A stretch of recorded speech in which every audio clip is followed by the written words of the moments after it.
Morning বন্ধুরা, কি করছো?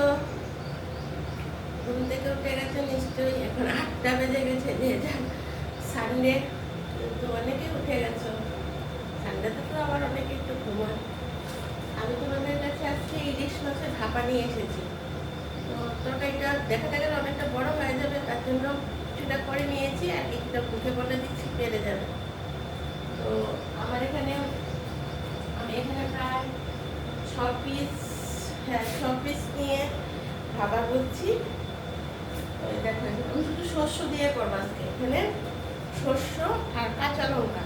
তোমরা যদি মিক্সিতে পেস্ট করো তো পেস্ট করলে, আর যদি ওই কেনাটা দাও, কেনাটা দিলে তো টেস্টি হয় না, পেস্ট করানো, সেটাও দিতে পারো। আর শিলনোড়াতে যদি কষ্ট করে কাজের লোক দিয়ে বা নিজেরা কষ্ট করে তাহলে খুবই টেস্ট। আমি আবার শিলনোড়াতে করছি, মিক্সিতে করিনি আজকে। এই শস্যটা কাঁচা লঙ্কা দিয়ে পেস্ট করেছি। আর কড়াইয়ের মধ্যে কি করেছি, মানে এটা লাল তেল দিয়ে করলে বেশি টেস্টি হবে, সর্ষের তেল দিয়ে। সাদা তেল দিয়েও করতে পারো, তো যে যেটুকু পরিমাণ তেল খাও সেই পরিমাণে তেল দিয়েছি।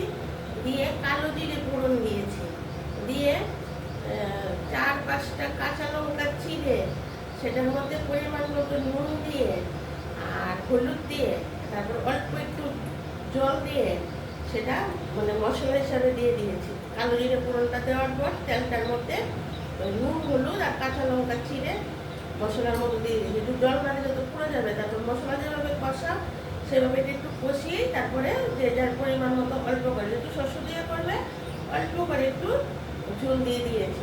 শস্য দিয়ে করবো যখন তো বেশি ঝোল দেবো না।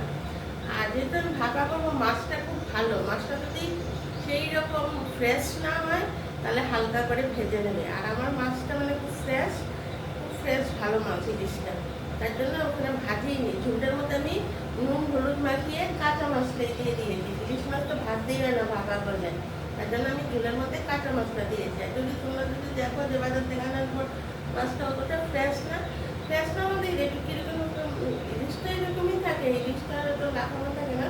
তো যদি মনে করো যে কাঁচা ভাত দেবে না, তাহলে হালকা করে, কারণ ইলিশ মাছ কড়া ভাজলে কিন্তু শস্য ইলিশের টেস্টটা চলে যায়।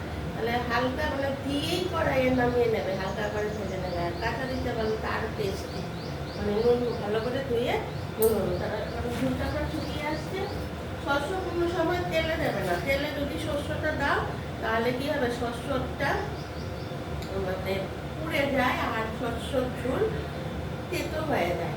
অনেকে আছে দেখি রান্না করার সময় শস্যটা তেলের মধ্যে দিয়ে দেয়, তখন কি হয়, নামানোর পর এটা পুরা তেতো দিতে হয় না। শস্য দিয়ে 1 সেকেন্ডের বেশি 2 সেকেন্ডের বেশি রাখতে নেই, তাহলে শস্যের ঝোলটা তেতো হয়ে যায়। তো এখন আমার এই যে কাঁচা লঙ্কা চিড়ে শুধু নুন দিয়ে হলুদ দিয়ে ঝোলটা হচ্ছে। এখন আমি কাঁচা মাছটা দিয়ে দিয়েছি, মাছটা ভাজিনি, ফ্রেশ মাছ ওই ঝোলটার মধ্যে দিয়ে দিয়েছি। এখন আমি শস্যটা দিয়েই নামিয়ে নেব। 2 মিনিটও মানে 2 সেকেন্ডও রাখবো না, তারপরে আমার শস্য ইলিশ হয়ে যাবে।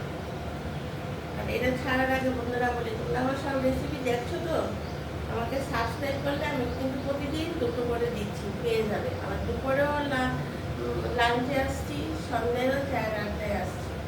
প্লিজ সাবস্ক্রাইব করবে, অনেক রান্না করছি। তোমরা সাবস্ক্রাইব করলেই তো আমি এগোতে পারবো না। এটা ছেড়ে দিয়ে নামিয়ে দেবো।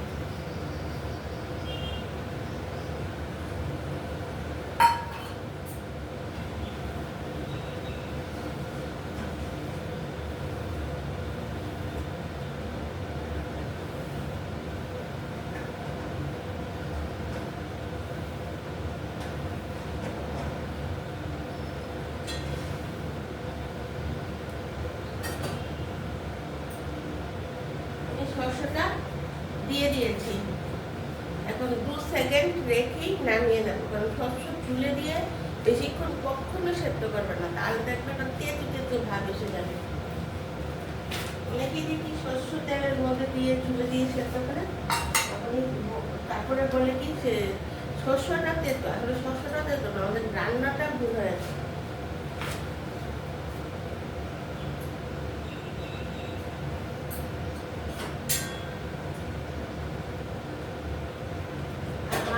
ভাজিনি মানে কেউ বলতেই পারবে না ভাজেনি, খেয়ে দেখবে।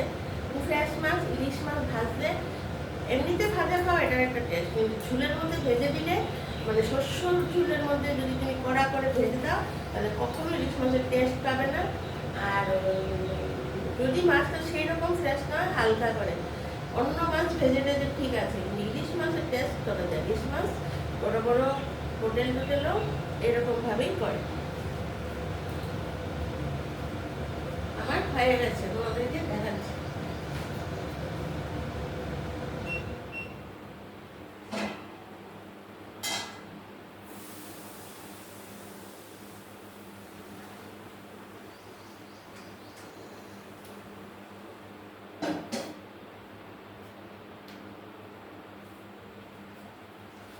এই দেখো বন্ধুরা, আমার শস্য ইলিশ হয়ে গেছে।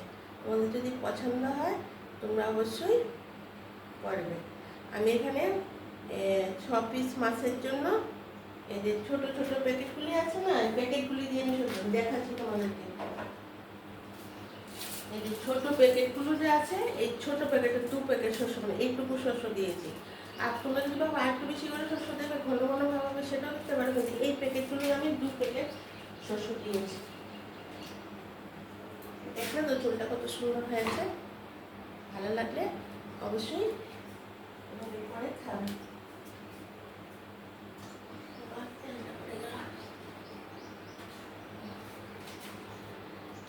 তাহলে বন্ধুরা এখন তাহলে আসি, পরের ভিডিওতে আবার দেখা হবে।